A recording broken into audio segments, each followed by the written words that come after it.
राष्ट्रीय मानवाधिकार सुधार संघटनेचे सौ प्रतिभा जगदाडे यांच्या वतीने ठाणेदार जळगाव जामोद यांना निवेदन सादर केले आहे।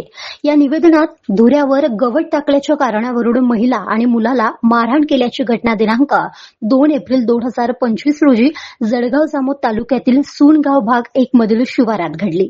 या घटनेची फिर्याद प्रतीक ढगे यांनी गावातील आणि शेताच्या शेजारी आरोपी वसंता लक्ष्मण ताडे विरुद्ध जळगाव जामोद पोलीस स्टेशनला दिली आहे।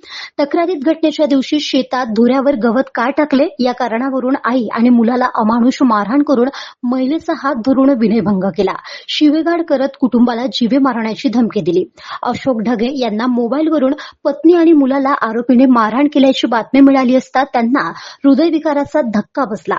अकोला येथे उपचारादरम्यान त्यांची प्राणज्योत मावळली। अशोक ढगे यांच्या मृत्यूस आरोपी जबाबदार असल्याची फिर्याद दाखल केलेली आहे। सदर आरोपी विरुद्ध संबंधित कलमान्वये गुन्हा दाखल केला असून महिलेला झालेली मारहाण, छेडछाड ही बाब घृणास्पद असून आरोपी विरुद्ध मारहाण, शिवीगाळ, जीवे मारण्याची धमकी आणि महिलेचा विनयभंग प्रकरणी ठाणेदार यांनी लक्ष देऊन गंभीर दखल घ्यावी आणि पीडितेस आणि त्यांच्या परिवारास न्याय मिळावा अशी मागणी दिलेल्या निवेदनातून करण्यात आली आहे।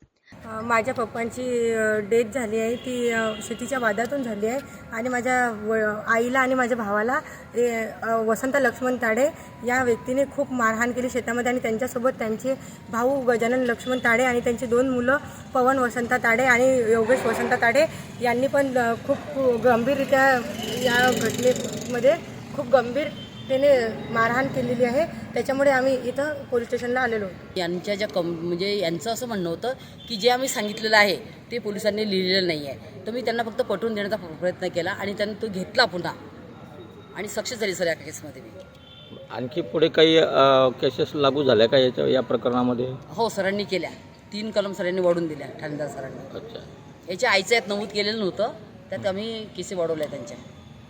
गाव माझा न्यूज करिता राजेंद्र ससाणे, जळगाव जामोद, बुलढाणा।